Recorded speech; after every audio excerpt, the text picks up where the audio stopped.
Je vous salue au nom du Seigneur Jésus-Christ. Mungu awabariki sana. Que Dieu vous bénisse richement. Sikia kama vile watu wanakabariki bariki sijui ni C'est kanisa. ça comme si les gens sont afroidis, je ne sais pas pourquoi. Hatuko kwenye kilio hapa. Ne sont pas au deuil. Wao walisema furahini katika Bwana siku zote. Paul a dit, réjouissez-vous dans le Seigneur. Naambia tena mfurahi. Je le répète, réjouissez-vous. Bwana mfurahi wa Mungu ni nini? Pourquoi ne sommes pas dans la joie, mes frères? Qu'est-ce qu'il y a? Qu'est-ce qu'il y a? Acha tuende kwa mboga ndogo la changamke kidogo. Qu'on chante un petit en chorus et puis on va un peu se réjouir. Tutaimba juu ya neema grâce. Ni grâce hiyo yenyewe ilituleta. On va chanter pour la grâce. C'est à cause de la grâce que nous sommes ici. Pour moi, il est sauvé par la grâce. Nous sommes fait les wimbo. Si riche, si profond. Tunaweza simama kwanza. Kabariki katoto. Lèvons-nous un peu. Lèvons-nous tous.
Pendant que nous sommes debout, nous allons lire la parole de Dieu. Tunasoma katika Warumi sura ya 10.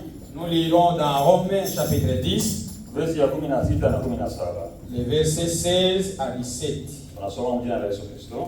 Nous lisons au nom de Jésus-Christ. Lakini si wote waliotii ile habari njema.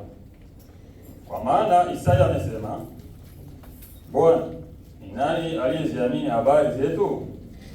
Basi imani chanzo chake ni kusikia, na kusikia huja kwa neno la Kristo. Amen. Mais tous n'ont pas obéi à la bonne nouvelle. Aussi Esaïe dit-il, Seigneur, qui a crié à notre prédication? Ainsi la foi vient de ce qu'on entend, et ce qu'on entend vient de la parole de Christ. Amen. Amen. On peut prier. Vous pouvez vous mettre. C'est le même sermon que nous sommes en train de parler sur la répartition du temps.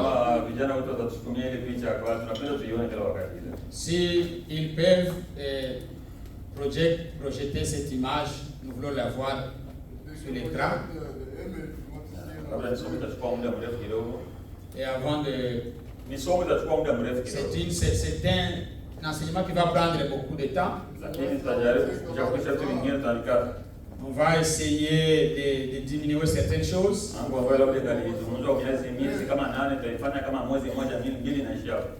Et on peut parler peut-être 2 mois et autre chose, on peut laisser. C'est quelque chose qui peut nous prendre même 2 mois, 8 mois plutôt. Nous sommes encore sur Adam. Il est bon de connaître d'où nous sommes venus et d'où nous allons. Les temps a 3 parties. Il y a hier, aujourd'hui et demain. Hier, c'était l'histoire, quelque chose de passé. Hier, c'était l'expérience des choses qui vous est arrivées. Hier, c'était des témoignages. Mais aujourd'hui, savez-vous qu'est-ce qu'aujourd'hui? Aujourd'hui est appelé Léo. Et présent Léo maana yake c'est endo. Le présent c'est un dos. Ni zawadi. C'est un cadeau que nous avons aujourd'hui. Ni zawadi ambayo tulipewa. Mungu alipatia zawadi kuishi leo. Comme tu es ici, Dieu t'a fait un don d'être ici aujourd'hui. Sababu ni zawadi yenyewe ulipata leo. Leo ni zawadi. Parce que c'est un don aujourd'hui. Ndio maana inaitwa présent. C'est pourquoi il est appelé Léo. Hii zawadi yenyewe ulipatia leo inabidi ukamate vizuri. Les dons qu'on t'a donné aujourd'hui, il faut bien les prendre. Kwa nini Mungu alikuchunga leo? Il faut s'imaginer pourquoi Dieu t'a gardé aujourd'hui. Pourquoi dans les Écritures, il dit aujourd'hui quand vous écoutez sa voix, n'endurcis pas ton cœur. Aujourd'hui. Et la Bible dit aujourd'hui c'est pour toi. Quelque chose que tu sais que tu peux faire aujourd'hui. Ne les rapportez pas. Pour qu'est-ce que demain? Demain c'est un mystère. Kesho ni siri. Amen. C'est pas si on est ensemble. Kesho ni siri. Demain c'était mystère. Kesho ni muujiza. Demain c'était miracle. Kesho ni isilojulikana. Demain c'est quelque chose d'inconnu. Kesho ni jambo ambalo ni ngumu kulifikia. Demain c'est quelque chose d'impossible d'imaginer. C'est difficile d'y arriver. C'est difficile à révéler. Il y a les gens qui ont passé au Malawi, ils connaissent les mots en Chichiwa. Et les frères connaissent les mots là, Mawa.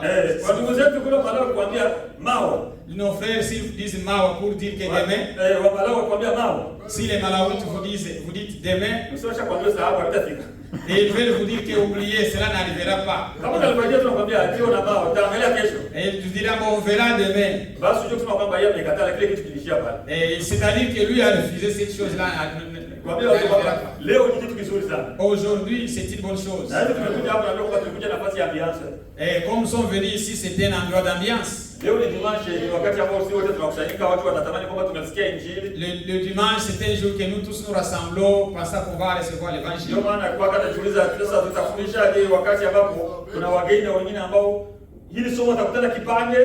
Et parfois on se demande comment est-ce qu'on va enseigner à des visiteurs qui viennent saisir ceci au milieu. Labda hawakusikia mwanzo Peut-être n'ont pas entendu le na commencement. hawatasikia kwenye mwisho kwenye tuko tunaenda kwa Et il y kufikia. sera aussi la fin où nous partons. Sasa kwa kipande kile utasikia labda leo kitawapeleka kuwa na maswali ya mingi sana. Peut-être la portion qu'ils recevront leur causera beaucoup de questions.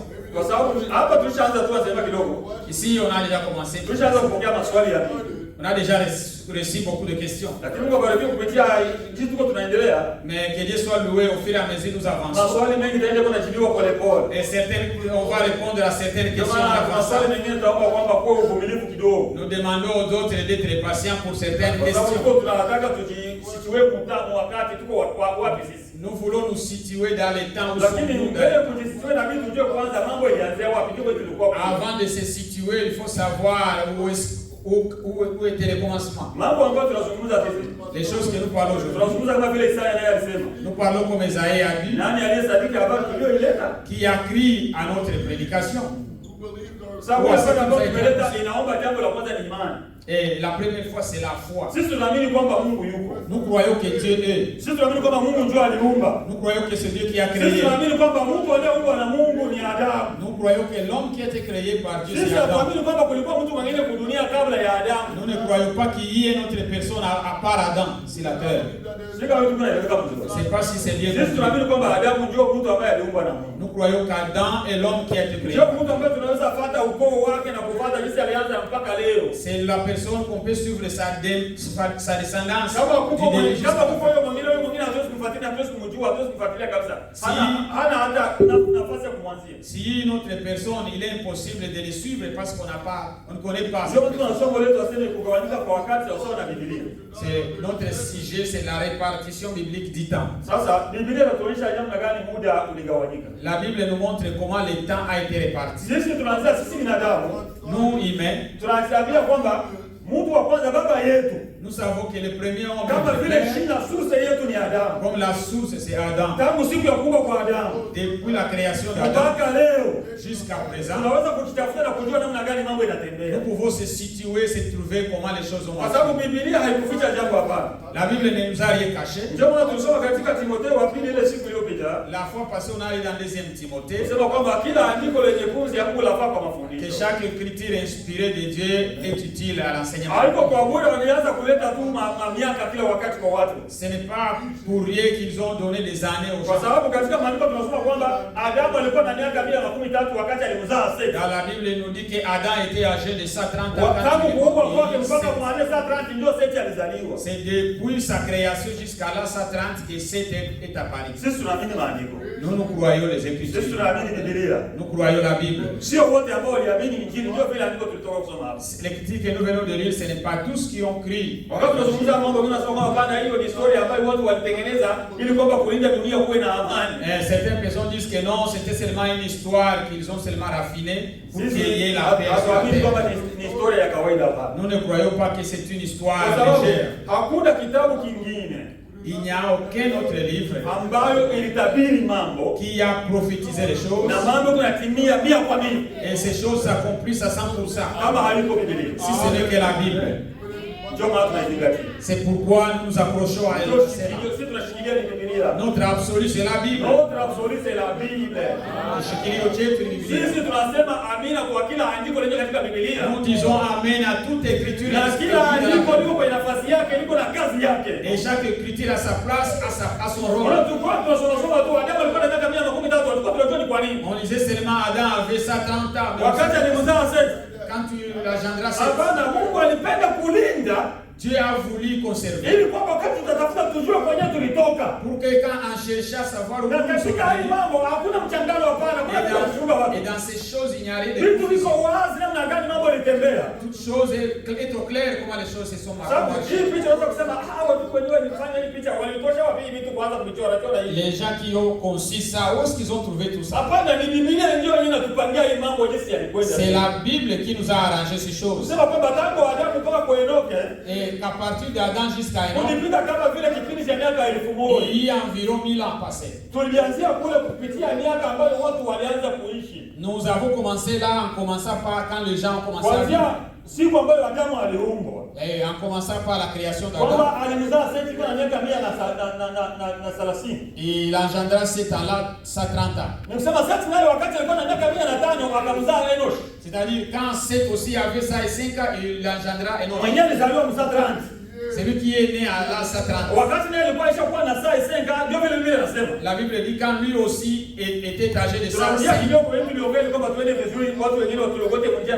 Nous retournons un peu en arrière pour que ceux-là qui n'étaient pas plus simples saisissent quelque chose. Je ne sais pas si on est ensemble. Kusema kwamba tulipiga hesabu kupitia mambo watu siku alizaliwa na wakati naye alizala mwingine. Nous avons fait le calcul à partir du jour qu'il est né et quand il a aussi engendré quelqu'un. Biblia ndio ilitaja ile mambo tukupatia kutengeneza mambo hapa. On n'a pas seulement imaginé ces choses, c'est la Kwamba Bible. Seth alikuwa na miaka 105 naye akamzaa mtoto wake Enosh. Quand Seth était âgé de 105, il engendra Enoch. Enosh naye wakati alikuwa na miaka 90 naye akamzaa Kenan. Quand Enoch était âgé de 90 ans, il engendra Kenan. Kenan naye wakati alikuwa na miaka 70 akamzaa Mahalalel. Quand Kenan aussi était âgé de 70 ans, il engendra Mahalael. Mahalalel alikuwa na miaka 65 wakati alimzaa Jared. Et lui aussi, il avait 65 ans quand il engendra Jared. Jared naye alikuwa na miaka 162 wakati alimzaa mtoto wake Enoch. Et Jared aussi était âgé de 162 ans quand il engendra Enoch. Na tukiangalia kuanzia kwa Adamu, en regardant à partir mpaka d'Adam wakati ambapo Enoch alikwenda kuzaliwa, jusqu'à la naissance d'Enoch, ilikuwa kwa miaka 622. il y a déjà 662 ans passés. 622. Ou 622 ans passés. Ya. Sasa na Biblia inatuambia kwamba Enoch Et la Bible nous dit qu'Enoch, alitembea vizuri na Mungu. il marcha bien avec Dieu. Tunataka watu watembee vizuri na Nous Mungu. voulons que les gens marchent bien avec Dieu. Alimpendeza Mungu. Il a plu à Dieu. Mpaka Mungu anakwamba hapana, huyu mtu hatapita kuzimu hapana. Jusqu'à ce qu'il a vu que cet homme ne mourra jamais. Inabidi nimchukue mimi Et mwenyewe. moi-même je l'enlève. Yeye alifanya ka promenade kadogo tu. Il a fait une petite promenade. Hakuonekana tena. Il disparut. Hako mimi Biblia anasema. C'est pas moi qui le dis, c'est la Bible qui Na le dit. katika Waebrania 11 Et dans Hébreux chapitre wakati 11, tunatajia habari za watu wa imani, quand on nous énumère les hommes de wanasema foi, kwamba Enoke kwa imani. il nous dit que Enoch par la foi. Na imani inakuja kwa kusikia. Et la foi vient en écoutant. Enoke alihubiriwa. Et Enoch a été, on l'a prêché, il a été prêché. Enoch was preached, they preached to Enoch. Sika niko naeleweka Je mzee. ne sais pas si c'est clair. Ndio tulisema kwamba Enoke alipata enseignement kutoka kwa Adamu. C'est pourquoi on a dit que Enoch a eu l'enseignement à partir d'Adam. Kwa sababu maisha yote ya Adamu, Parce que toute la vie d'Adam, Adamu aliishi kuanzia kuziro Adam est né à partir de zéro mpaka ku 930. jusqu'à l'an 930. Lakini Enoke alizaliwa mu 622. Mais Enoch était né en Enoke 622. alizaliwa Adamu angali kudunia. Enoch était né pendant qu'Adam vivait encore sur la terre. Adam was the Imani huja kwa kusikia. La foi vient en écoutant. Sasa ngalienda kwa Adamu kumuuliza mambo mengi. Il allait auprès d'Adam lui Kwa demander sababu des choses. predikatari wa kweli wenyewe kwa pale kwa tu mambo mengi yote ni Adamu. Le vrai prédicateur qui était là, qui faisait beaucoup de choses, c'était Yeye ndio Adam. alikuwa anajua namna gani mambo ilianza kule. Il savait comment les choses ont commencé. Wanaeleza mambo ya Edeni vitu vilitembeaje. Yeye ndio Il alieleza. ce qui concernait l'Éden, il les connaissait très bien. Jambo wadana mzuri. Je ne sais pas si on est ensemble. Imani huja kwa kusikia. La foi vient en écoutant. Ndio kwa tunashangaa sana. On est surpris en Basi écoutant. kakwenda kanisa ndio kwa Mkristo. En partant toujours à l'église, c'est ça être un Ndio chrétien. langage watu nasemaka C'est hivi. ça le langage que Basi vous tunasema kama avez. unaenda kanisa ndio kwa Mkristo. Croyez-vous qu'en allant chaque fois à l'église, c'est ça être chrétien? Sasa kushinda kanisa ndio kwa Mkristo. Alors, toi qui restes souvent à la maison, c'est ça être chrétien? So you was thinking Kushinda kanisa ndio kwa Mkristo. being Christian. Ne pas aller à l'église, c'est ça être chrétien? Not going to church is not being Christian.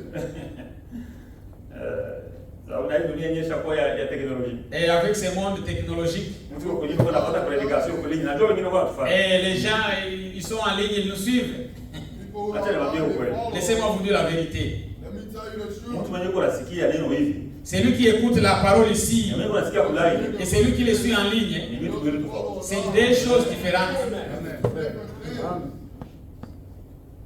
Sasa vile mtu anaenda kula kwa restaurant. C'est comme quelqu'un qui est allé manger au Na restaurant. Mungu abariki vile restaurant ni shida yake.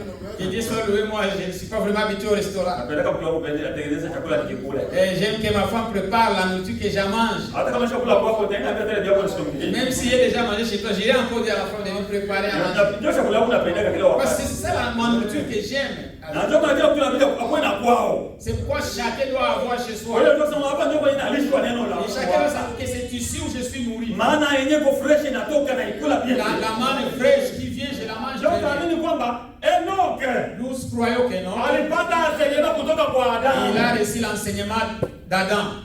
Lakini maandiko yanasema kwamba Enoke yeye, Mais la Bible nous dit qu'Enoch, lui, kwa sababu hao wengine wote waliishi miaka mingi sana. tous ces autres ont vécu beaucoup d'années. Jiulize kama vile mtu kama vile Metusela Et imagine l'homme comme Methuselah, ambaye ni mjukuu wa Enoke. qui est le grand-fils d'Enoch. Ni mtoto wa Enoke, turudie pale. Et c'est le fils d'Enoch. plutôt. Yeye ambaye alizaliwa mu 687. Il est né en 687. Aliishi miaka 969. Ndio vile vile. Il a vécu 900, miaka 960. Kulikosa 31 afikishe 1000. Il manquait seulement peut-être 31 ans. 31 ans pour qu'il puisse réaliser. Afikishe yeye ndio mtu mwingine anashuhudia kwamba ndio mtu aliishi maisha marefu. C'est la personne qui a vécu longtemps sur la Na ndio terre. maana hata Garika alimkutana. Et c'est pourquoi même les deux riches allaient les rencontrer. Kwa sababu mwaka yenyewe alikufa yeye. Parce que l'année où il est mort, Utafika kule mu 1656. et mu 1650 Depuis la création d'Adam. kuanzia kuumbwa kwa Adam. Yeye alizaliwa mu 687. Il est né en 687. Depuis la création d'Adam. Kuanzia kuumbwa kwa Adam. Kuanzia kuumbwa kwa Adamu yeye alizaliwa kwa hii mwaka. C'est l'année où il est né. Lakini yeye kwa sababu aliishi miaka mirefu, Parce que lui a beaucoup vécu. alifika mpaka 1656. Il est arrivé jusqu'à 1656. Makumi tano na sita. Et en 1656. Ndio mwaka ambao yeye Metusela alikufa. C'est l'année que Methuselah. Na huu mwaka Et la même année là, tutaenda kumakalkile, ni wakati ya makalkile. on va voir des calculs. Vous allez nous être Tutatumia précis. mahesabu madogo. Ouais. Tunapenda tupe na preuve ya neno la Mungu. Nous voulons avoir la preuve de la parole de Dieu. Kweli kuleta mahadithi zetu hapa. Nous ne voulons pas des histoires. Hizi haziko hadithi za sungura na tembo. Ça, ce n'est pas des histoires de lapins et de Les lièvres et l'éléphant. et l'éléphant.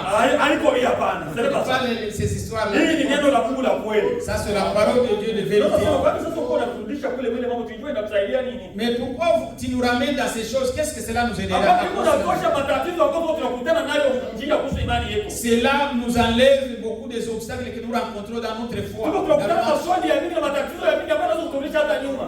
Nous rencontrons beaucoup de questions et de choses qui peuvent nous Kama rétrograder. usimami na ujengo mzuri unaweza kuyumba Si yumba. vous n'êtes pas bien positionné, Ndio kusudi ya mafundisho ni kwamba mtu asimame c'est mzuri. ça la bonne chose de l'enseignement pour que Ndio quelqu'un vile Paulo soit ici. aliandika kwa Timotheo. Et c'est ça ce que Paul a Sasa écrit. kila andiko lina pumzi ya kula kwa Et mafundisho. chaque écriture inspirée de Dieu est Ili utile kwamba à mtu wa Mungu l'enseignement. apate kuwa complet. Pour que l'homme de Dieu soit complet, Asikuwe mtu wa kuyumba yumba qu'il ne tena. soit pas quelqu'un ballottant.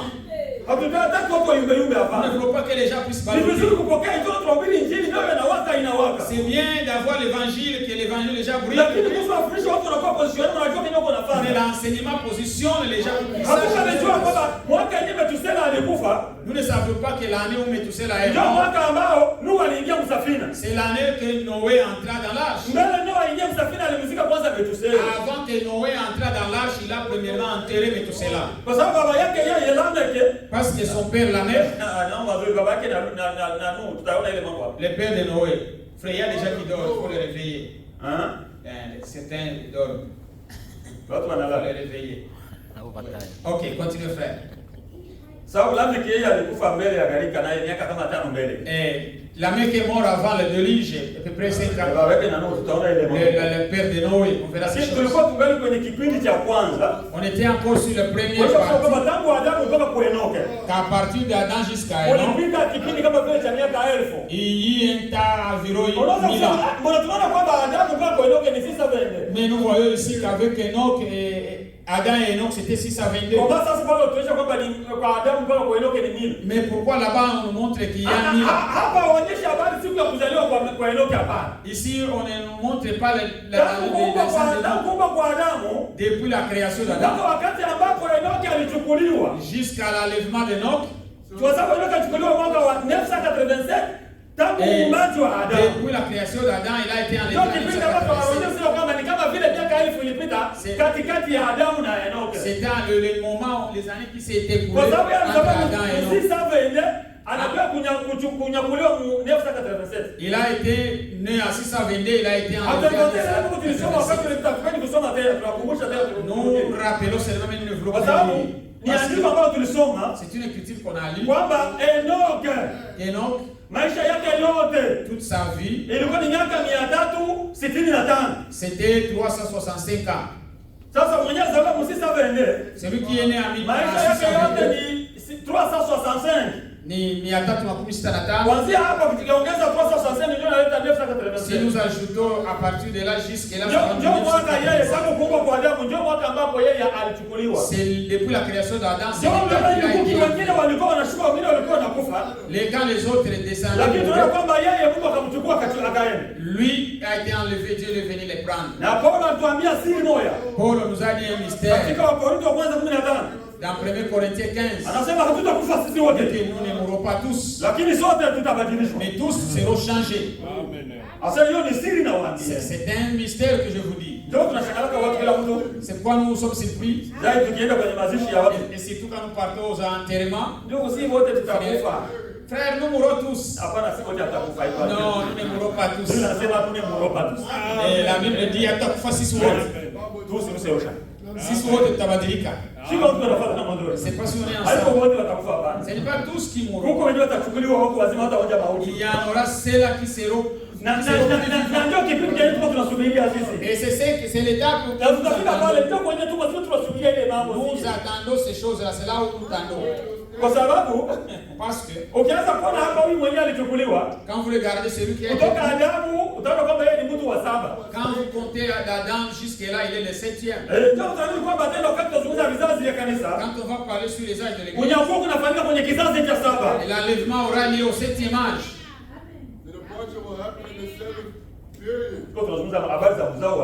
Nous parlons sur la descendance d'Adam ou la lignée d'Adam. Il y a une autre lignée. À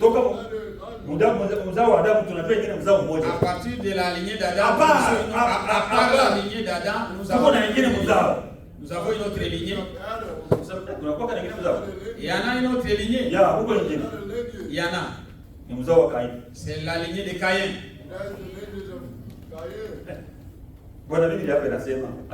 Lisons un peu l'écriture.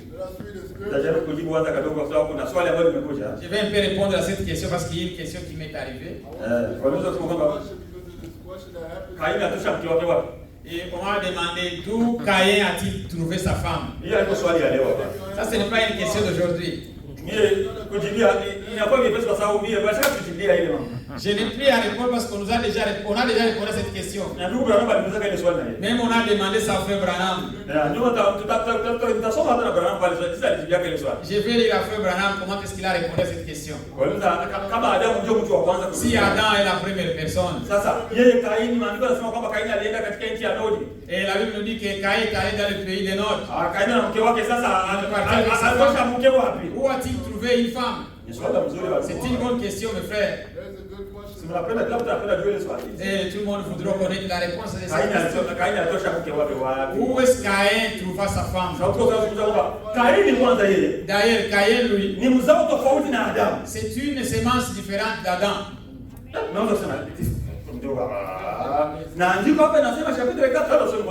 Lisons d'abord le chapitre 4 de Genèse.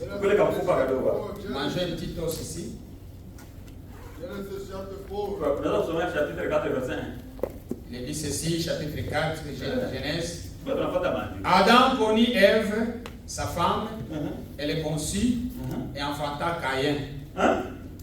Et enfanta Caïn. Ok, ça c'est l'enseignement. Alors lentement. Adam connut sa femme, connut Ève. Sa femme conçue. Nous savons le processus de la grossesse. 9 mois. C'est mieux que nous voyons Ève enceinte. Adam, il pensait que c'est sa grossesse. La Bible nous dit qu'Adam connut et sa femme enfanta Caïn. Et elle dit,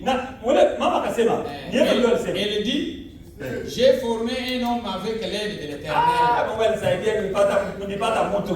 Il m'a aidé, j'ai formé un homme. Mais verset ingine nasema Verset 2.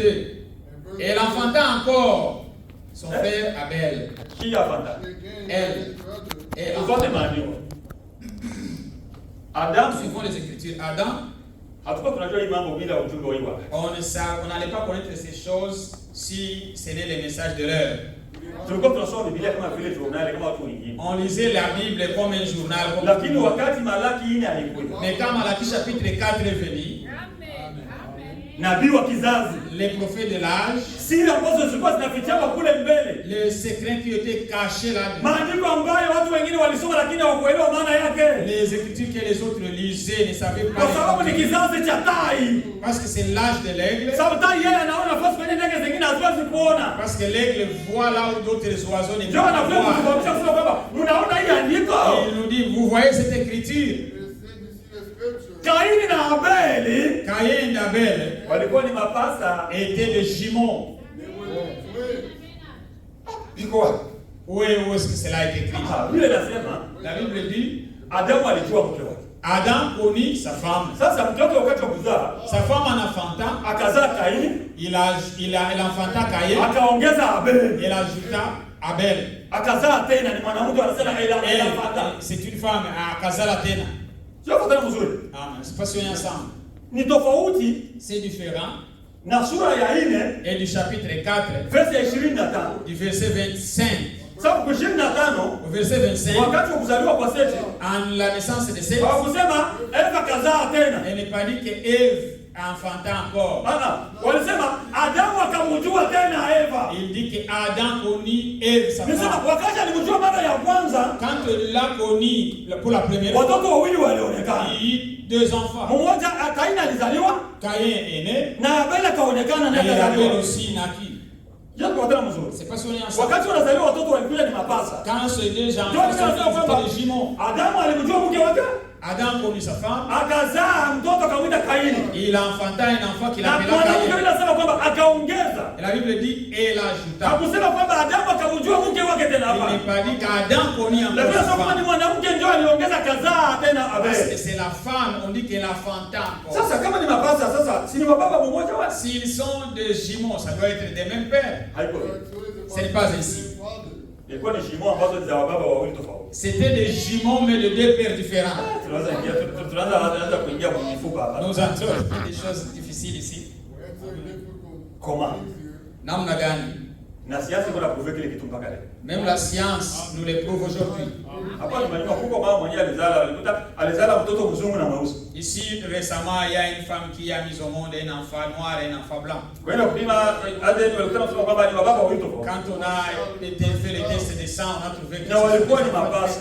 mais ils étaient des jumeaux. Mpaka watafiti wanaanza kujiuliza vinaweza kufikaje. Jusqu'à les scientifiques me disent, mais comment c'est si Wakakuta petit kwamba hapana, arrivé? kwenye kipindi cha masaa 24 Ils disent que dans un intervalle de 24 kama heures, mwanamke mkipindi cha kupokea mimba quand la femme est dans la période de concevoir, akikutana na wanaume wawili s'il rencontre des hommes, iko na bahati ya kupata mbegu mbili na anazaa zile mbegu mbili kwa il y a une chance qu'elles peuvent recevoir les deux. na ndio mambo ambayo yalipatikana mwa Edeni. C'est ça ce qui est arrivé en Éden. Tunaanza kuongea kwenye mzao wa nyoka huko. Nous retournons à la semence du serpent. Sio tu fatana mzuri. C'est pas si on est ensemble. Ndio maana katika Biblia C'est pourquoi dans la Bible, kwenye sura ya 4 au 4e chapitre, wanaonyesha mzao wa Kaini. on nous montre la lignée de Caïn. Kwenye sura ya 5 Au chapitre 5, wanasema kitabu sasa nacho cha mzao wa on Adamu. parle du livre de la lignée d'Adam. Kwa sababu Kaini hakukuwa wa Adamu. Parce que Caïn n'était pas d'Adam. Hakuna nafasi watu wanataja mzao wa Adamu Kaini iko ndani ya Mais Kaini. car quand on cite la lignée d'Adam, Kaini hakukuwa wa Adamu. Caïn n'appartenait pas Ndio à Adam. maana wakati Kaini alimua Abeli, C'est pourquoi quand Caïn tuait Abel, verse 25 nasema kwamba Adamu alimjua mke wake akapata tena Seti. au verset 25, il dit que Adam connut sa femme, il s'est Akasema wao kwa Kaini aliniuia wa kwangu dit sasa. que Caïn a tué mon fils. Sasa Mungu ananipatia mwingine kwa nafasi ya Abeli. Dieu me donne un autre à la place Na d'Abel. kuanzia kwa Seti, mzao wa Seti ndio wenyewe watu walianza sasa kuabudu Mungu C'est tena. à partir de la lignée de Seth que l'adoration a commencé. Kaini kwa sababu alikuwa ni mbegu tofauti. Parce que Caïn était une semence Alienda katika mambo différente. yake nyingine ya maendeleo na nyingine. Il est allé dans d'autres choses de la progrès scientifique. Ndio kwa sababu tufuatane mzuri. Soyons attentifs. Si wote Nous tous. ambao tumezaliwa, qui sommes nés, ambao tumezaliwa na mwanamke, qui sont nés de femmes, hatukuzaliwa kwa Edeni. nous ne sommes pas nés en Éden. Sio tulikuwa kuzaliwa nje ya Edeni. Nous sommes nés hors d'Éden. Sababu wakati mkosa ifanyika walifukuza wazazi wetu. Quand la chute a eu lieu, on a chassé nos parents. Sasa kuzaa kunaanza kuonekana nje ya Edeni. La naissance a eu lieu en dehors Kwa sababu d'Éden. tunasema kwamba kule mashariki ya Edeni Mungu aliweka na walinzi wa kulinda ile mti wa uzima. À l'est d'Éden, Dieu plaça des chérubins pour garder l'arbre de vie. Na ukiona hata Kaini na yeye, Et nous voyons aussi Caïn, wakati alienda, quand il partit, alienda kwenye ile njia, unaona alikuwa ndani na wazo kutaka kwamba labda angalirudia tena kwenye ule mti. il partait même de la même direction pour bien encore revenir à la vie. Nabii aliongea hii mambo. C'est pourquoi le prophète en a parlé de ces choses. Sema kwamba ukiona Kaini naye, Il a dit, si vous voyez Caïn, alienda ngambo ya ile sehemu ambapo ilizuiliwa. il est aussi parti vers l'est, là où le chemin qui a été. Ndio mwenyewe alienda kuanza kujenga. C'est là où il est allé construire. Ndio tunaamini kwamba kwenye Kaini alienda, Là où Caïn est allé, hakuenda kwamba ni nchi ilikuwa ishakuwa na watu, hapana. ce n'était pas un pays qui était déjà habité. Ndio tafsiri zingine zinasema ni terre. C'est pourquoi dans matafsiri ingine nasema ni nchi tu. Lakini kwa sababu katika matamshi zetu Dans nos langages, tunashindwa kutofautisha terre na pays. tunashindwa kufanya tofauti kati ya nchi inakaliwa na watu na nchi sio. Kwa sababu wakati tunakuwa pays tunasema kwamba inakuwa peuple. Kama inasema pays ni nchi yenyewe kwa watu. Lakini kama nasema ni terre, ndio Nasema ardhi. niko na tafsiri hapa mbele nasema kwamba alikwenda kwenye terre ya nord. J'ai une tradition qui dit il est allé de la terre du nord. Ndio kwenye alienda kule. C'est là qu'il partit. Na kuonyesha kwamba kukua watu, C'est là montrer qu'il n'y avait personne. ilikuwa tu ni sehemu. C'était un endroit. Yeye ndio alianza kujenga. C'est lui qui l'a battu. Na mpaka kaipanga jina ya mtoto wake. Et il est normal le nom de son fils. Sasa kufuatana mzuri. C'est pas si on est ensemble. Hawezi kama mmoja wa watu wengine wanapatia jina mtoto Tu ne peux wako. pas prendre le pays d'autrui. Na wewe ndio unaanza kusema kama wewe ndio unaanza kuijenga. Et c'est tu dis que c'est toi qui commence à la construire. Yeye ndio alijenga ile na kwa sababu yeye ndio alienda kwa mtu mwingine kule. C'est lui qui bâtit cette partie-là. Sasa mke wake alimtosha wapi huyu mtu? Où est-ce qu'il a trouvé sa femme? Where did he find his wife? Na Biblia anapokuwa tueleza hili swali. Quand on posait cette question à Frère Branham, Alisema mambo mengi sana. il a beaucoup expliqué. Anasema kwamba Il a dit, alifika kwa restaurant moja hivi. il est arrivé à un restaurant. Alikutana watu wako na discuter Il trouva des gens en train de discuter. kuhusu Kaini na mke alitosha mke wake wapi. Et en train de discuter où est-ce que Caïn trouva sa femme. Huko mwe kulikuwa na argument nyingi na shida watu wengine. Il y en a quelqu'un qui avait des arguments un peu convaincants. Tena alikuwa ni mwanamke ndio alikuwa akaongea sana. Et c'était une femme qui parlait, qui était très éloquente. Akasema kwamba hapana, mnajua Elle dit, vous savez, Kaini ile wakati walimfukuza alienda. quand Caïn fut chassé, Na Biblia inaongea ile mambo kwamba jinsi yule mtu walianza kuongea ile kuhusu c'est le prophète qui parle, c'est là de comment cette femme Asema est. wale wakati walikuwa wanadiscuter ile mwanamke anasema Kaini wakati alienda Quand Caïn partit en discutant, kule kwenye alienda kule kwa mapori kule. là où il partit, là à la brousse, Asema alikutana kisenji. il rencontra un singe. Akaoa kisenji. Il s'est marié à un singe. Ni nabii ndio anaongea mambo katika maswali. Et dans les questions-réponses, c'est là où il parle. Ndio tutapata muda tumalisoma hii mambo. Si on avait du temps, on allait lire ces Hapo choses. tunaanza kuingia question complete order de doctrine. C'est dans le livre là où Mwenendo Operative, Ni page 16 unaanza anzia pale. vous pouvez commencer au page 16. Sio tu ile mambo ya page 17 18 tutaona Et hiyo. ces choses se trouvent dans la page Na 17. Biblia inaongea kuhusu kwamba wale mtu alisema kwamba sema Kaini alienda kuoa kisenji. Et cette femme-là disait qu'elle elle est partie se marier à un singe. Ndio akaanza kuzala watu weusi. C'est là qu'il commença à chanter des noirs. Ndio kwenye mwanzo kusema sasa wanware ni basenje. Ndio kwenye. C'est là l'idée de dire que les noirs sont des singes. Ndio nasema c'est faux ya archifo. Le prophète a dit uongo mtupu. Na ni uongo kujua kile kama ni uongo. Sachez c'est là que c'est du Na nasema kama ingalikuwa ni kweli Si cela était vrai, kwamba Kaini alikwenda kuoa senje. et Caïn est allé se marier à un Wakaanza singe, kuzaa watu weusi. et ils engendraient des noirs, Sasa mtu mweusi tena anaonekana je wakati. comment encore un noir apparaît à ce moment-ci? Na wakati gharika ilikuja wakati wa Nuhu, Et quand le déluge arriva au temps de Noé, ilimaliza wote excepté familia ya Noé. il a seulement couvert toute la terre, tout le monde était mort excepté la famille de Noé. Nimsema Kaini na senje zake zote zilikufa. C'est-à-dire Caïn avec ses singes, tous sont partis. Tunasema ile wazo ni ya bongo ile. C'est-à-dire que c'est une mauvaise Ah, pensée. il faut Une fausse dire pensée. Ça, ce n'est pas ça. Mambo ya watu weusi La chose des ya noirs, weupe, kwa sababu haiko des weusi noirs, tu na weupe kwa dunia. Haiko weupe tu na weusi. ce n'est pas seulement les noirs et les blancs sur la Kuko terre. wengine na kuna ziko za mingi sana. Il y en a plusieurs couleurs. Kuko wa rouge, kuko wa Il y a jaune. des rouges et des jaunes. Hiyo mambo tutafika hapo. On va y arriver. Tutafika hapo wakati tutaona kuhusu mambo watoto wa Nuhu. On va arriver voir les enfants de Noé. Sababu Nuhu ndio kwenye watu tena walianza kuzaana tena kuanzia wale watu watatu.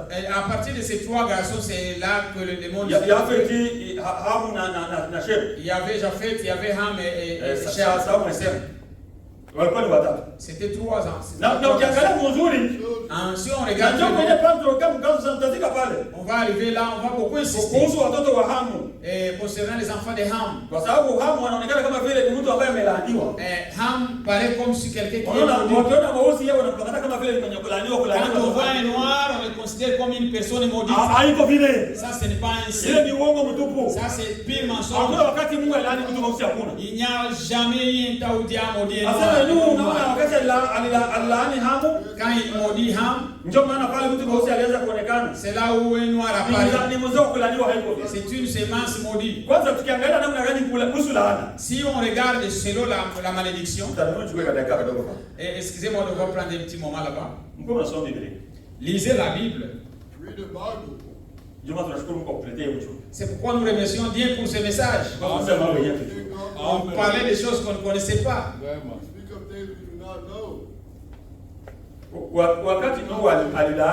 Quand Noé maudit, Noé était ivre. Nous disons aux gens la conséquence de l'ivresse ou de l'ivrognerie. Jusqu'à ce que Noé s'est retrouvé libre. Il a déjà perdu la connaissance. Quand Noé est sorti de l'arche, l'Écriture dit qu'il planta des vignes. C'était à ce moment-là qu'il commençait à faire si quelqu'un a abandonné par ses caprices, ses habitudes. C'est un enfant. Les habitudes, ce sont des enfants. Noé est entré avec ses habitudes à l'âge et il sortit avec ses habitudes. Avant le déluge, la vie qui était là, Jésus le décrit très bien. Mathayo 36 jusqu'à 37 kwa donner des mambo. Sema kwamba kabla gharika ifike dunia. Avant le déluge. Asema watu walikuwa wanakunywa na kula. Les gens buvaient et mangeaient. Ndio maisha yenyewe kwa kule. C'était la vie qui était ça. Yani avant déluge. Mbele ya gharika. Na wale walikuwa habitué kunywa kila wakati. Noé était habitué à boire. Sasa wakati tena toka msafina. Quand il sortit encore de là. Ile kiu ya kunywa ingali yote. C'est des là de boire et. Sasa kwa sababu maji ni alisha kila kitu. Parce que les eaux couvrent toutes choses de. Il faudrait qu'il plante encore de la vigne pour. C'est pourquoi il buvit. Et il vivre. Quand il se retrouva nu, son cadet. On va y arriver quand on va continuer avec nos calculs. Ces choses sont un peu comme parce qu'il faut toucher ici. Suivant aussi les questions. On n'a pas encore oublié la question. C'est la femme parce que cette femme a dit Caïn a fanté de femmes noires. Ce n'est pas ça, c'est elle-même. C'est impossible, c'est pas ça. L'histoire d'un homme noir. Après la construction de la tour de Babel. Quand les gens commencent à se faire, on va y arriver. Selon ces 3 enfants de Noé, il y avait Ham, Sham et Japheth. Ce sont eux qui sont entrés dans l'arche avec leurs femmes. Quand ils sortirent, les premiers enfants à naître après le déluge, il était né 2 ans après le déluge. C'est parce qu'on est ensemble. C'est à ce moment-là que les enfants commençaient à naître. C'était l'enfant de Sem. On va lire les Écritures. Et dire qu'un homme noir est venu de singe, c'est faux. Parce que les 3 enfants de Noé, ce sont eux qui ont rempli la terre avec des Na hommes. kiona majina yao tutakapoleta detail ya Et majina. si vous regardez leur nom en apportant les détails de leur nom, Utaona kwamba kila jina inamaanisha nafasi kwenye mtu anaishi. et chaque nom déterminait la location de chacun. Wenyewe watu wanaonyesha kusema kwamba unaweza kusikana njoo rangi nyeusi itokea ni kwa Hamu. On pourrait trouver peut-être la couleur noire est venue de Ham, Ambaye ilikuwa ni Kade. qui était le dernier enfant, Ambaye njoo mtu ambaye alikwenda kuona uchi wa baba yake. qui est allé voir la nudité de son père, Mpaka baba yake akatamka maneno. jusqu'à ce que son père parla de Lakini paroles. faites attention na maneno yenyewe alitamka. Mais moi, des paroles qu'il prononça, Maneno yenyewe alisema les paroles qu'il prononça, hakuisema kwa Hamu. il ne les parla pas pour Ham. He was not speaking for Sema Ham. ndugu mbona Le frère, vous dites, mais comment? Njoo kwenye niko tofauti hivi. C'est là où il y a la différence. Wakati Nuhu alitamka ile maneno. Quand Adam maudit, Noe quand Noé maudit, prononçant ces paroles de malédiction, mwenye alifanya kosa celui qui a fait l'erreur, ni la Hamu faute, mtoto wake wa mwisho. c'était son cadet Ham. Lakini sasa wakati anaanza kutamka mambo, Quand il commença à prononcer les paroles de malédiction, anaanza kulaani nani? qui maudit-il? Soma andiko kidogo. Ils ont un peu l'écriture. Tuone nani Nuhu alilaani. Voyons qui il a maudit. Sio watu walieleka mzuri. Je ne sais pas si on est si c'est bien clair. Chapitre 9 anasema hivi mwanzo. Au Genèse chapitre 9, Genesis chapter 9.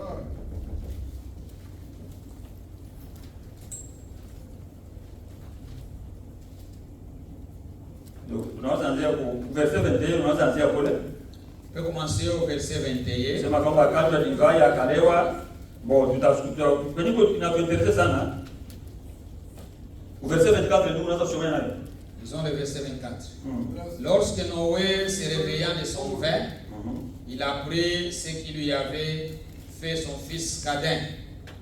Et il dit, maudit soit Canaan. Ah! Ufate terme. Maudit soit Canaan. Qu'il soit l'esclave des esclaves de ses frères. Frère, rudia tena andiko mzee wako sasa. Tuko mwanzani mwa mtaenda pole pole. Et il dit, maudit soit Canaan. Verset 24 unatuanzia pale. Lorsque Noé se réveilla de son vin, Wakati aliamka anatoka sasa pombe inaisha. il apprit ce qui lui avait fait Akapata information sasa mtoto wako alifanyia hivi. son fils cadet. Il dit, Il dit, maudit soit Canaan. maudit soit qui? Canaan. Est-ce que c'est Canaan qui avait? Non. Est-ce que Canaan ndio mwenye alikosa? Non. Mais nani mwenye analani? C'est lui qui est maudit ici. Haiko Hamu. Ce n'est pas Ham.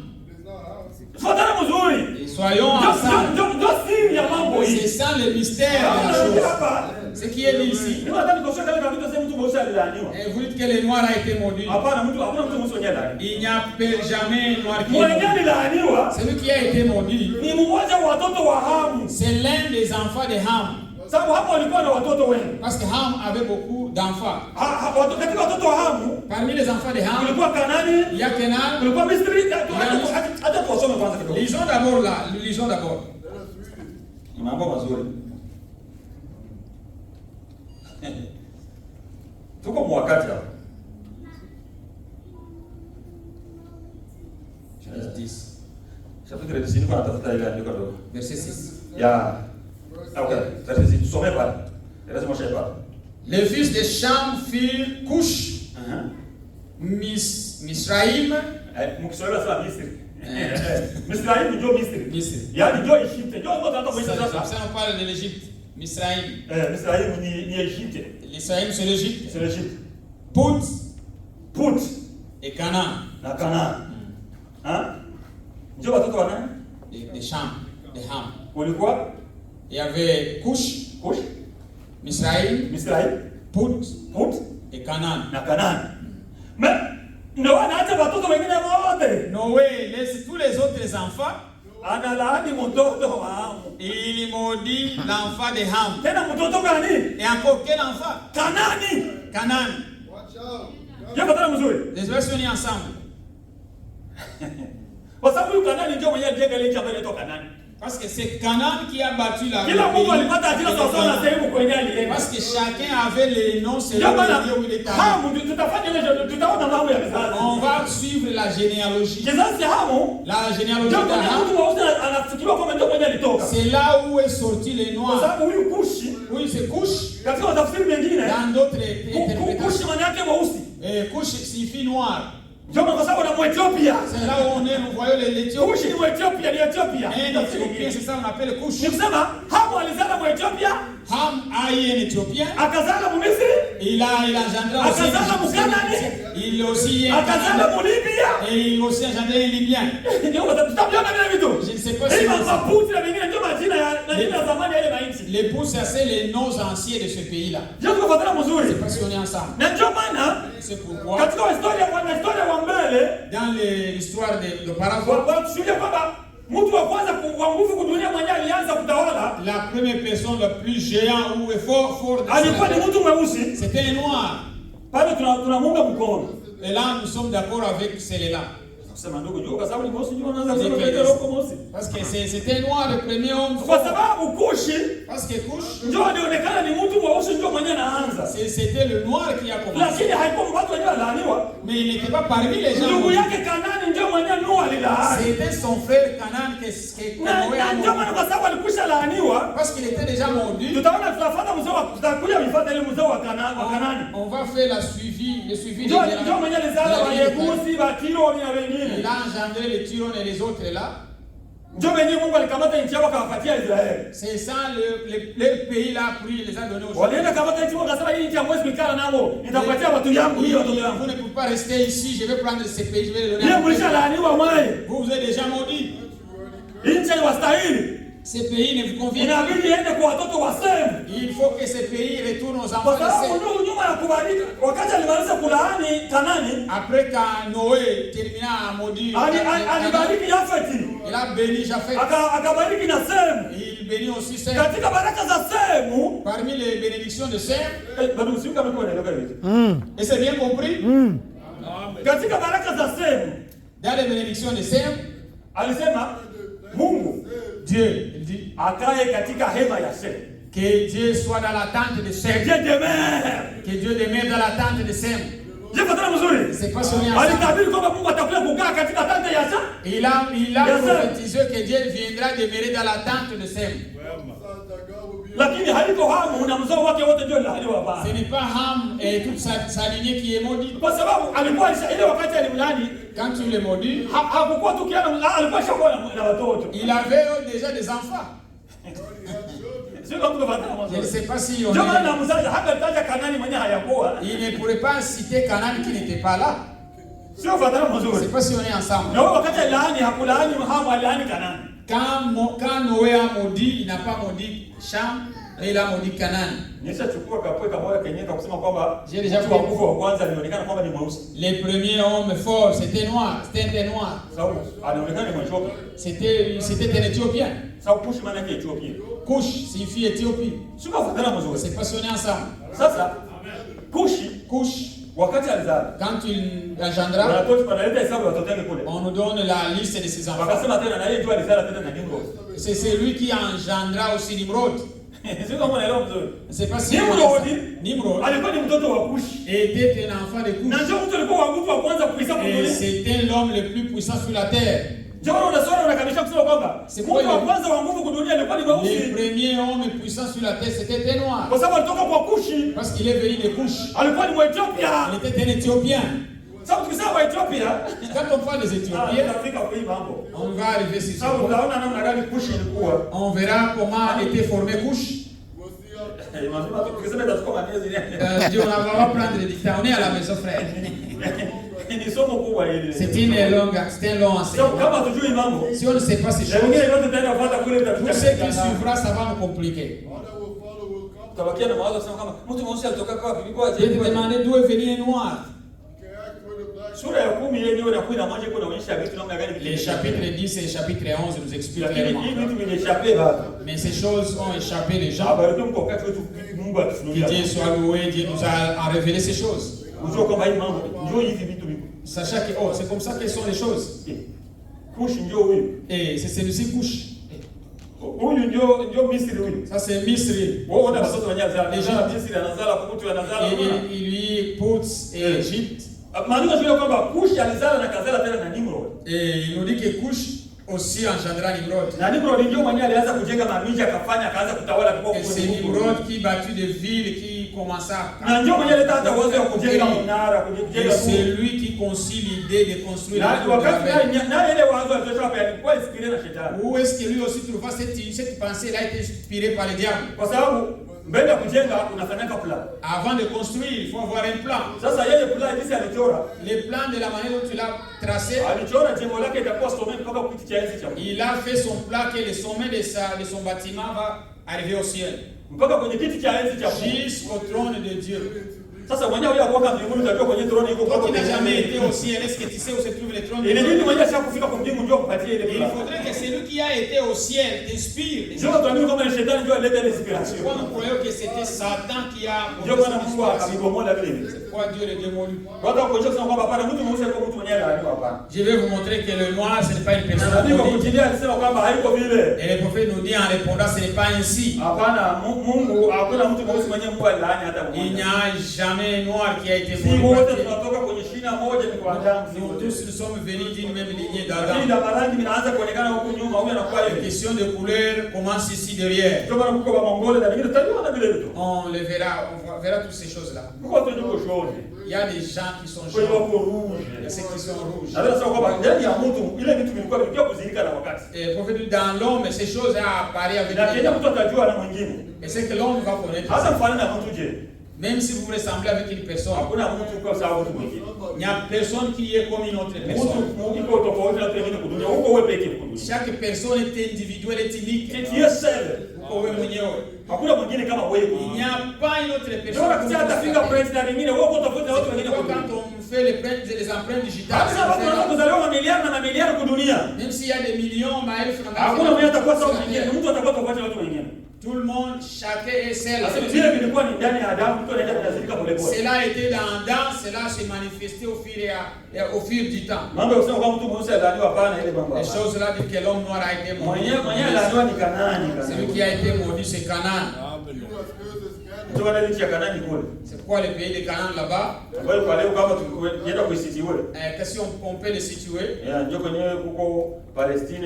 C'est là où se trouve la Palestine. Israël. Et on voit aussi Israël. Syrie. Il y a la Syrie. Jordanie. Il y a la Jordanie. Ce sont des pays qu'on appelle les pays de Canaan. Et là, auparavant, il y avait des grandes villes. Il y avait les Sidon, les Tyrones.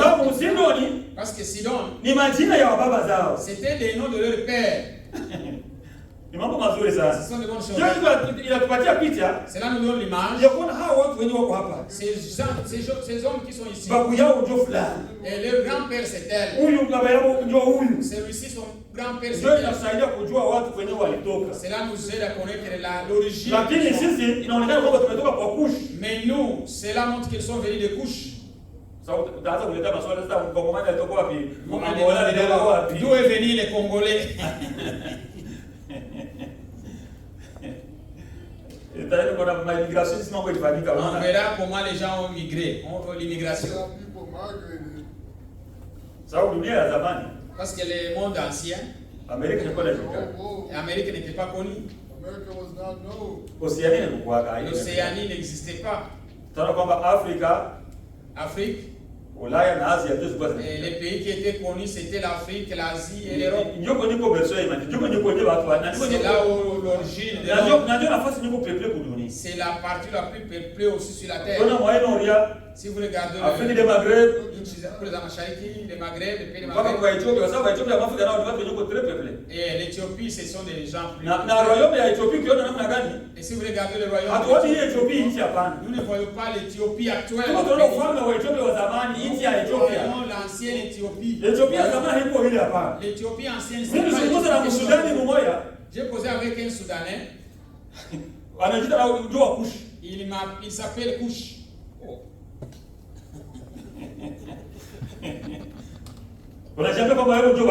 Il croit que ce sont eux les vrais. Si vous regardez réellement l'histoire, les royaumes là qu'on dit Kush, ilikuwa inakamata sehemu kubwa ya sehemu ka Misri, Et ça prenait une partie de l'Égypte na nyingine sehemu ya Sudan, et une partie de Soudan mpaka kwa Ethiopia kule kote. jusqu'à l'Éthiopie là. Ile yote ilikuwa inaenglobe kwa yone moja kote. Tout cette partie-là englobait un royaume. Ni kama vile tuwezi kuzungumza ile mambo ya kama vile tunaweza kuzungumza hata empire kwa za kwetu, tunaweza hata mfano. On peut commencer à lui donner des empires de chez nous. Kama vile empire Lunda sisi zilikuwa. On peut parler sur les empires Lunda. Ilikuwa inaanzia karibuni kuanzia kwa Lake Tanganyika mpaka kwa Ocean Atlantic. Si ça commençait de lac Tanganyika jusqu'à l'océan Atlantique. Unaona? Lakini wakati walikuja kukabla kabla ile empire ishakatolewa. Quand on est venu et morceler l'Afrique, tout C'est cela est kwa sababu disparu. inakamata Congo, inakamata Angola, inakamata sehemu ya Zambia. Unaona, ilikuwa ni utawala mkubwa kwa. C'était seulement un grand empire ambao umetengenezwa na Chibinda, kama ni Chibinda, unaona. qui était formé par quelqu'un nommé Chibinda. Kwa sababu ilikuwa ni muungano wa mtu wa Angola na mtu wa Congo. C'était quelqu'un Ule Chibinda alikuwa ni muluga ambaye alioa mtoto wa mfalme, kwa mfalme kama Lweba. Quelqu'un qui s'est marié à une Lwecha kama Lwecha. Alioa Lwecha. il s'est marié à Lakini ule ufalme ukagawanyika wakati wa koloni walikuja kaweka mipaka, watu kaonekana mafalme zao zinaharibika. Cela paraît comme si cela les royaumes. Mambo ya Republika ndio inatumana kuanza kueleza mambo mengine na kuwa vigumu kuyaeleza. C'est très difficile d'expliquer parce que nous avons des Kwa républiques. sababu mipaka ilikuwa kubomola vitu vyenyewe vilikuwa zamani. Parce que les limites étaient venues détruire toutes choses qui étaient là. Ufalme wa Kushi haukuwa vile tu Kushi kama Ethiopia pekee hapa. Le royaume ou l'empire de Kush n'était pas comme l'Éthiopie. Wa Misri na wa Kushi, Les Égyptiens et les kwa Éthiopiens. sababu ni watoto wa baba mmoja, wote wanatoka kwa nani? Kwa Hamu. Parce qu'ils sont tous sortis d'un même père. Walikuwa na wazo moja. Ils avaient une même pensée. Ukiona hata mapiramidi yenyewe ni jengo. Si vous regardez les pyramides, Hata leo wacha kujua kwamba mapiramidi iko mengi kusudi kuzidia kwa Egypt. il y en a beaucoup de pyramides au Soudan qu'en Égypte. Unajua kile kitu? Savez-vous cela? Watu wanajua mapiramidi tu ya Misri, lakini haiko Misri tu kwenye kwa Les gens parlent seulement de pyramides égyptiennes. na kwa Sudan kuko mapiramidi. Au Soudan, il y en a beaucoup de pyramides. Ndio wanaonyesha kwamba katika watu weusi walikuwa na ujuzi mwingi tangu zamani. C'est pourquoi les hommes noirs avaient beaucoup de sagesse. Hata na science ndio wenyewe walianza science. Même ce sont eux qui ont commencé Alors la comment on science. peut inventer tout qu'on les prouvé par les Ce écrits? n'est pas quelque chose que nous inventons. Sasa tunafanya tuongee andiko kwenye andiko linaongea. Nous voulons là où l'écriture parle. Sasa hivi inatolewa muda. Ça nous prend du temps. Ile swali yenyewe tuuliza, La question qu'on nous a posée, sema Kaini mke wake amtaja wapi? où est-ce que Caïn trouva sa femme? Nabii alijilia tu na simplicity. Et le prophète a répondu avec une simplicité. Sema ndugu yangu mwenye uliza hili swali. Mon frère qui a posé cette question, Hakuna nafasi nyingine kwenye Kaini mnatosha mtoto mwanamke. il n'y a pas d'autre endroit où Caïn allait trouver sa femme Kama kwenda kuoa binti wa Adamu. si ce n'est qu'il allait prendre la fille d'Adam.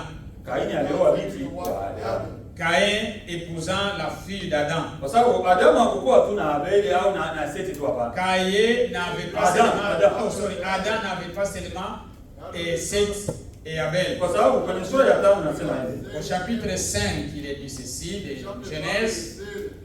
Tunaanza verset ya 3 ndio. Lisons chapitre 5 de Genèse, verset 3. Il est écrit ceci. Adam, âgé de sa 30 ans, engendra un fils à sa ressemblance, selon son image, et lui donna le nom de Seth. Les jours d'Adam, après la naissance de Seth, furent de 800 ans. Et il engendra des fils et des filles. Alizaa babinti na bana. Il engendra des fils et des filles. Adamu alizaa watoto wengine wengi. Adam, il eut beaucoup d'enfants. Naona. Ndio anabii anasema kama Eva tu ndio alikuwa mwanamke kwa dunia. Si Eve était la seule femme sur la terre, Ilikuwa vigumu kusema kwamba tuamini namna gani Kaini alikwenda kuoa. c'était difficile de connaître comment Caïn est allé se marier. Lakini Mais bila kushuhudia kusema kwamba Adamu alikuwa na mabinti wengine la wengi. Bible nous dit qu'Adam avait beaucoup d'autres filles. Mpaka una historia wao wanaenda kufanya utafiti. Même les historiens même font des recherches. Wao wanakuambia kusema kwamba Adamu nyuma ya Seti alipata wengine watoto 13 na 3. Les historiens disent qu'il a eu après 7 33 garçons 33 garçons. et 23 filles. Et na fille Si makumi si na tatu. tulihubiria kwa sababu walikuwa mnamba. On ne prêche pas ça parce que cela n'est pas dans les Sisi Écritures. tunahubiri C'est que nous prêchons. kwamba Adamu alipata watoto wengine wengi Et Adam avait beaucoup d'autres enfants. lakini nombre sisi hatujui. Les nombres, nous n'en connaissons Ile pas. ni wana historia ile. Ce sont les historiens qui Wanaweza kuwa font. umejitrompea au kujitrompea. Ils peuvent se tromper tout comme ils peuvent. Lakini tunaamini kwamba kwa sababu hawakusema alikuwa na binti, walisema na mabinti kwa Mais l'Écriture n'a pas dit qu'il avait une fille, mais il avait des filles. filles. Ndio tunasema kwamba Kaini alichukua ni tuseme kwa fupi dada yake. Caïn a pris en bref sa sœur. Ndio maana tunazungumza katika hii mambo. C'est pourquoi en parlant de ces choses, Tuko na vipindi vinne vya wakati. nous avons 4 âges du temps. Kuna kizazi ambacho kilikuwa ni cha zamani. Il y avait l'âge de la conscience. Lakini kuna kwa kipindi kingine ambapo sheria inakuwa kizazi cha sheria. Il y a un autre temps où il y a la Kwa sababu dispensation de la leo loi. kuna kizazi ambacho ni kizazi cha neema. Nous sommes dans la dispensation de la grâce. Hii neema kiisha kwa kweli tunaenda. Quand la grâce est terminée, Unajua kile kitafuata huko. savez-vous ce qui suivra ici? Unajua kwamba huko hukumu yako inakuja huko. Il y aura le jugement qui aura lieu. Ndio tunaona mzuri. C'est pas ça. Hapa mwaje ya conscience. Dans kizazi kia zamani, Watu walikuwa nao hata madada zao. les gens même prenaient les sœurs. Ndio maana hata Ibrahimu, Même Abraham, Sara alikuwa ni dada yake. Sarah était sa sœur. Walikuwa wanachangia baba mmoja wa mama wawili. Ils avaient le même père mais deux mères différentes. Ndio maana wakati alienda kule kwa Egypt alienda kudanganya. Quand il partit en Égypte, là il ne trompe pas. Alisema kwamba huyu sio mke wangu ni dada yangu. Celle-ci n'est pas ma femme, c'est ma sœur. Hakusema kweli yote. Il n'a pas dit toute la vérité. Alisema kipande cha Il kweli. a dit la moitié de la vérité. Sara alikuwa ni dada yake. Réellement, Sarah était sa sœur. Lakini pia alikuwa ni mke Mais wake. aussi, elle était sa femme. Sasa tunafuatana Je mzuri. ne sais pas si on est Watu ensemble. walikuwa wanaoana huko mbele. Le temps passé, les gens se Ndio maana leo mariaient. tunakuwa na ile mchanganyikio. C'est pourquoi les gens ont cette confusion. Tunakamata kama vile mtu kwa leo kwa sababu sheria wakati ilikuja Parce que quand la loi est venue, ikakuwa kutuzuia kwamba tena tusichukue watu wa karibu. la loi nous a empêchés de ne plus se marier à des familles, à des personnes proches. Kwa sababu watu washakuwa wengi kudunia. Parce qu'il y a beaucoup de Haiko gens si sur Mungu la terre. tena ndio mwenyewe alileta ile sheria. C'est Dieu encore lui qui a menacé Mungu cette loi. alikubali ile mambo ifanyike huko. Dieu a permis que cela arrive. Lakini wakati watu walianza kuongezeka, Quand la multiplication déjà eu lieu, akafunga ile mlango. il ferma cette porte. Mambo ya Mungu Des choses de Dieu, ni kama vile barabara. c'est comme sur la route. Tunataka pale madala Il y a des trafics là, des faits de signalisation. kuna wakati unakutana kwa rushwa utafanya nini? Parfois, qui c'est rouge, qu'est-ce que tu vas faire? Sio utasimama. Tu es obligé de t'arrêter.